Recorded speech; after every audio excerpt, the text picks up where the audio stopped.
Hello everyone, welcome back and my name is doctor Monesh. और आज के इस वीडियो में बात करने वाले हैं, अगर आप एक मसाज थेरेपिस्ट हैं तो क्या क्या आप फाइनेंशियल गलतियां करते हैं। और अगर आप मसाज थेरेपिस्ट नहीं हैं और एक बनने का सोच रहे हैं कि मैं मसाज थेरेपिस्ट बनना चाहता हूं, तो आपको क्या क्या मिस्टेक नहीं करनी है। यानी कि ये वीडियो आपके बहुत काम का है।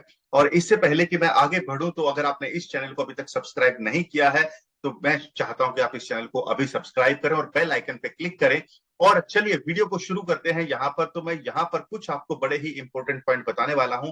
तो यहाँ पर सबसे पहले हम फाइनेंस की बात करें, बारे में बात करेंगे, फिर मिस्टेक के बारे में बात करेंगे और उसके बाद आपका नेक्स्ट स्टेप क्या है उसके बारे में बात करेंगे। तो चलिए फाइनेंस में समझने की कोशिश करते हैं कि यहाँ पर फाइनेंस के बारे में एक बड़ी ही चीज बड़ी कॉमन है। क्या कॉमन है? कि ना तो हमारे पेरेंट्स ने हमें हमें पैसे को कैसे मैनेज करना है कभी ये सिखाया, ना ही ये चीज हमें स्कूल में मिली कि हमें कैसे सीखना है, और ना ही ये चीज हमें कॉलेज में सीखने को मिली। तो यानी कि हमें इसका एजुकेशन है ही नहीं। और यहाँ पर अब आप एक चीज सोचिए कि जब हमें ये एजुकेशन नहीं मिले तो हम फाइनेंस में सक्सेसफुल कैसे हो सकते हैं। खैर, वो एक अलग टॉपिक है कि हमारा एजुकेशन सिस्टम ऐसा ही है जो हमें गरीब बनाए रखना चाहता है। तो वो किसी और दिन बात करेंगे। बट यहाँ पर मनी अर्निंग मिस्टेक के ऊपर आते हैं, और यहाँ पर क्या money earning mistake as a spa therapist आप कर सकते हैं उसके बारे में बात करते हैं। तो सबसे पहले आपका जो मिस्टेक हो सकता है, जो आपका डायरेक्टली मनी के ऊपर बड़ा ही गलत इंपैक्ट आपका डालने वाला है, तो सबसे पहला है कि नॉट रीचिंग ऑन टाइम। अगर आपका क्लाइंट है और आपसे मसाज सर्विस चाहता है, आपका उससे बात भी हो गया है, लेकिन आप अगर टाइम पे पहुंच नहीं पा रहे हैं और इस गलती को अगर आप बार बार कर रहे हैं, जिसका सीधा सा मतलब ये है आपकी आपकी जो अर्निंग है वो ड्रास्टिकली कम हो जाएगी। और अगर आपने ऐसा एक्सपीरियंस किया है तो मुझे डेफिनेटली आप कमेंट में बताएं।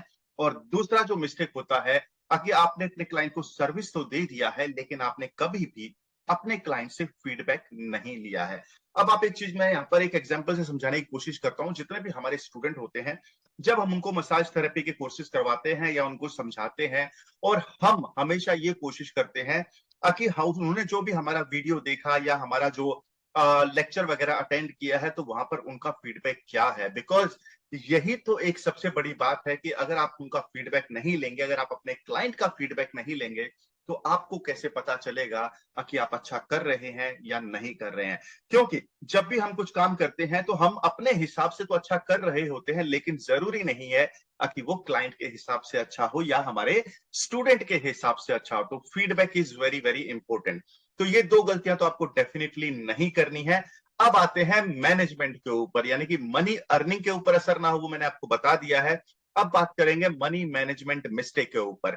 तो सबसे बड़ा जो कॉमन मिस्टेक होता है, कि जब भी हम स्पा थेरेपी के जरिए पैसा बनाना शुरू करते हैं, हम उस पैसे का कुछ हिस्सा री इन्वेस्ट नहीं करते। अब कितना परसेंटेज में इन्वेस्ट करना है वो हम बाद में बात करेंगे, किसी दूसरे वीडियो में बात करेंगे।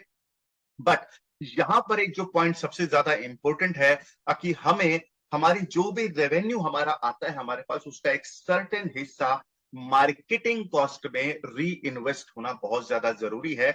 बिजनेस ग्रोथ के लिए जरूरी है, स्पा बिजनेस की ग्रोथ के लिए जरूरी है।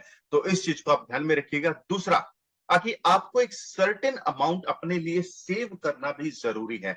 अब हो सकता है, जरूरी नहीं है कि आपको बहुत बड़ा शेयर इसके अंदर सेव करना है। अगर आप 10% भी सेव कर पाते हैं then also it is good. लेकिन वो 10% आपका ऐसे जगह पर जाना चाहिए जहां पर अगर आप भी चाहें अगले 10-15 साल तक आप खुद भी ना निकाल पाए।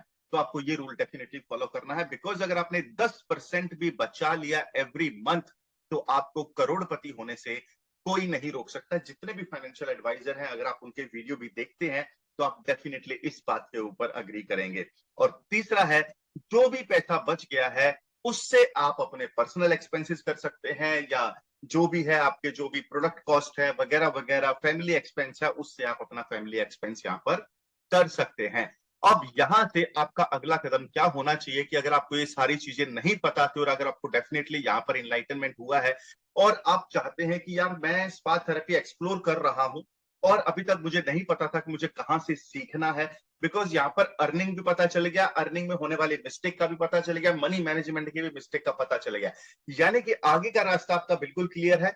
लेकिन आपको करंट रास्ता जो है कि पहले सीखना भी तो जरूरी है, उसके लिए हमारा टेलीग्राम लिंक नीचे दिया हुआ है, वहां पर आप ज्वाइन कर सकते हैं। और दूसरा जो है हमारा वेबिनार एवरी वीक होता है, उसका भी लिंक नीचे दिया हुआ, और ये जो वेबिनार है ये फ्री नहीं है। तो ये सिर्फ और सिर्फ पहले 10 लोगों के लिए फ्री है, जो भी 10 एक्शन टेकर होते हैं फर्स्ट, उनके लिए वेबिनार फ्री होता है। तो नीचे लिंक पे क्लिक करें, आपको अपना नाम, email ID, phone number enter करना है, और अगर आपको ये वीडियो पसंद आया तो इसको लाइक करें, शेयर करें अपने फ्रेंड्स के साथ, अपने दूसरे मसाज थेरेपिस्ट फ्रेंड्स के साथ, और यहाँ पर नीचे कमेंट जरूर बताएं कि जो भी वीडियो आप अगला देखना चाहते हैं मैं उसके ऊपर डेफिनेटली इसके ऊपर बात करूंगा। और अगर आपने अभी तक इस चैनल को सब्सक्राइब नहीं किया है तो इस चैनल को डेफिनेटली आप सब्सक्राइब करें। तो ये थी सारी की सारी मसाज थेरेपिस्ट की फाइनेंशियल मिस्टेक, जिसको मैंने यहां पर हाईलाइट करने का कोशिश किया है। Thank you so much, see you in the next video.